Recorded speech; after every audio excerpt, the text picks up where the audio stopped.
On Thursday, the results for the 2018 Uganda Advanced Certificate of Education examinations were released by the Uganda National Examinations Board, UNEB.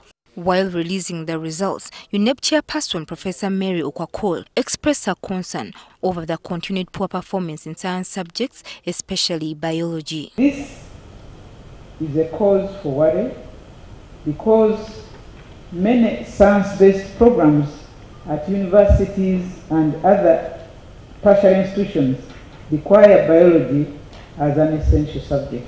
Executive Secretary of UNEB, Dan Odong, attributed this poor performance to teachers failing to offer practical lessons to students who are studying science subjects. Where you have a teacher that is moving from one school to another, it is perhaps very difficult for such a teacher really to prepare to teach a practical, to teach a subject practically. However, some education experts have also pointed out a number of factors that they believe are leading to the poor performance in sciences. Chief among these include the failure by government to provide teaching materials and equipment in schools. Sciences, unlike arts, are practical subjects.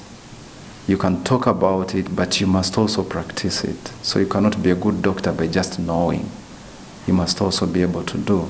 Atura also called into question the quality of teachers who have been employed to teach in schools.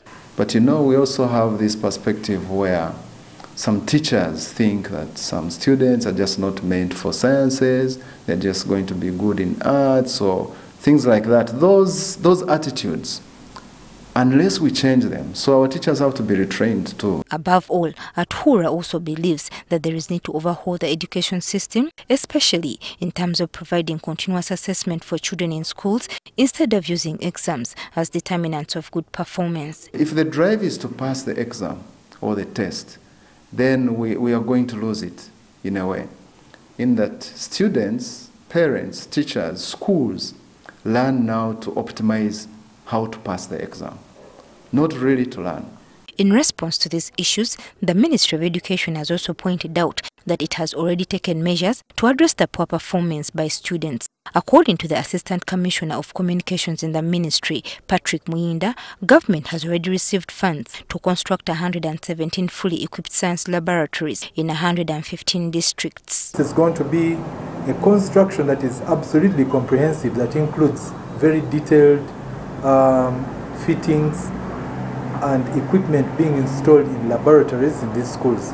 Muinda further notes that government will also recruit more science teachers in addition to retraining them to ensure that they meet the required teaching standards. 3,800 teachers are being recruited, going to be recruited, of which 1,900 are science teachers. So the measure that has been put in place is to retool each teacher and to retrain them, especially those who are teaching sciences. On the issue of continuous assessment, Muinda observes that it has its own challenges which need to be addressed if it is to be implemented. Because there is no standardized assessment at the moment, continuous assessment separately in schools is not a very, it's not a thing that we are looking at as something that is feasible. Government has premised the growth and development of the country on the study of sciences in schools. Joyce Nakato, NTV Weekend Edition.